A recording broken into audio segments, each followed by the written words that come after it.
अस्सलामुअलैकुम। World Urdu news के साथ मैं हूं इमरान खुराना। खबर शामिल करते हैं पंजाब से। मोहम्मद उस्मान सलहरिया की रिपोर्ट के मुताबिक स्पीकर पंजाब असम्बली मलक मोहम्मद अहमद खान का कहना है, जब भारत ने मेरी पाक सरजमीन पर पहलगाम वाक़ये का जवाब बनाकर हमला किया तो यूं लगा जैसे मेरा दिल बाहर आ रहा है और सांसें उखड़ रही हैं। अगर भारत ने दहशतगर्दी का इल्जाम लगाया तो सबूत तो फराहम करता। वज़ीर आज़म शहबाज शरीफ ने भारतीय इल्जाम पर दुनिया में ऐसा मुकदमा लड़ा कि भारत तनहा हो गया। फील्ड मार्शल की दानिशमंदी को सलाम पेश करता हूँ। गवर्नमेंट गर्ल्स एजुकेशन कॉलेज मनावा के फर्स्ट कन्वेंशन 2025 से खिताब करते हुए स्पीकर पंजाब असम्बली मलक मोहम्मद अहमद खान का कहना था कि पूरी कौम एक जंग से गुजरी है जिससे इन्हें दहशत ज़दा किया गया।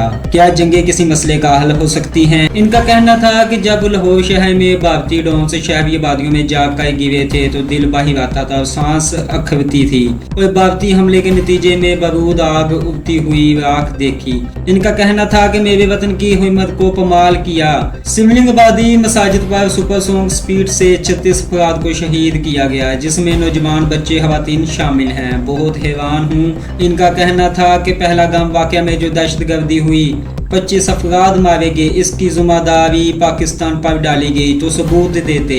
इनका कहना था कि अगर पहलगाम वाक़या पर आपने पाकिस्तान के साथ मिलकर तहकीकात नहीं करनी थी तो दूसरे मुल्क के तहकीकाती अदारों से करवा लेते। 80,000 से जायद लाशें APS बच्चों की लाशें कहती रही। दहशतगर्दी का जिम्मेदार कौन है? मेरी अदालतों और स्कूल के बाहर दहशतगर्द ने राज किया। इनका कहना था कि तुम पहलगाम वाक़या 25 अफराद के कत्ल पर दो एटमी मुल्कों की जंग करवाना चाहते हो। अगर ऐसा हुआ तो क़यामत बर्पा होगी, राख और मौत रक्स करेगी। इनका कहना था कि अगर पाक भारत एटमी जंग हुई तो फिर हिरोशिमा नागासाकी से ज्यादा तबाही होगी। एटमी जंग से जायद 2 अरब लोग सूरज की रोशनी न देख सकेंगे और 50 नस्लें अपाहिज होंगी।